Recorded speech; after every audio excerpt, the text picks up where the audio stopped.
Moving on. Next, we have Kashyyyk, the towering forest world where the legendary Wookiees live. On the surface, it sounds awesome. Giant trees, cool vibes, and the chance to hang out with some of the galaxy's most iconic walking carpets. But don't get too comfortable, because the Sheik wants you dead. The trees here aren't just tall, they're skyscraper level tall. One wrong step and you're plummeting hundreds of meters to your doom. And that's not even the worst part. High up in the canopy, razor wings patrol the skies. Massive birds with blade-like beaks that can slice you open mid-flight. They swoop down on anything that moves, and unless you're very quick or very lucky, you'll be turned into takeout. Descend a little lower and things don't get any better. The mid-levels of the forest are crawling with agile monkey-like predators called tree howlers. They move in packs, darting through the branches with sharp claws and even sharper teeth. If they spot you, you're done for. But the real nightmare is on the forest floor. Down here, everything gets bigger, meaner, and more aggressive. Massive beasts prowl the undergrowth. Creatures strong enough to tear through metal, let alone you. The ground is unstable, full of sinkholes and quicksand pits, turning every step into a potential death sentence. Even the plants are out to get you.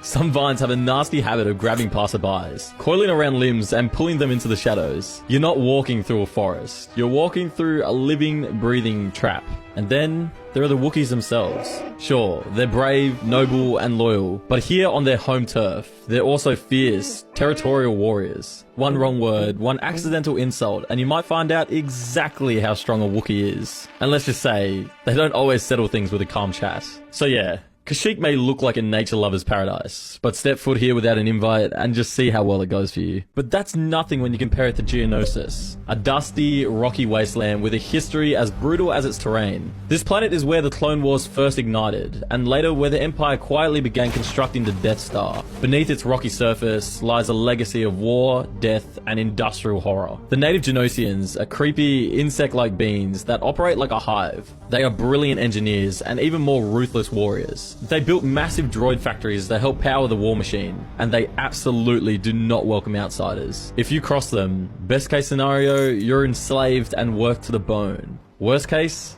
you're tossed into one of their infamous fighting pits as live bait for something hungry. But honestly, you might not even make it far enough to meet them, because Geonosis itself is already trying to kill you. By day, the heat is unbearable. Step outside for more than a few minutes and you'll start cooking alive under the relentless twin suns. By night, it's the opposite. The temperature plummets so fast you'll freeze solid before you can shiver. And thanks to the planet's weak magnetic field, solar radiation blasts through the atmosphere with no mercy, adding another lovely layer of death to your stay. Sure, you can breathe the air, technically, but good luck doing that while dodging rock slides. Geonosis is littered with towering stone formations that can collapse without warning. So one minute you're admiring the scenery, and the next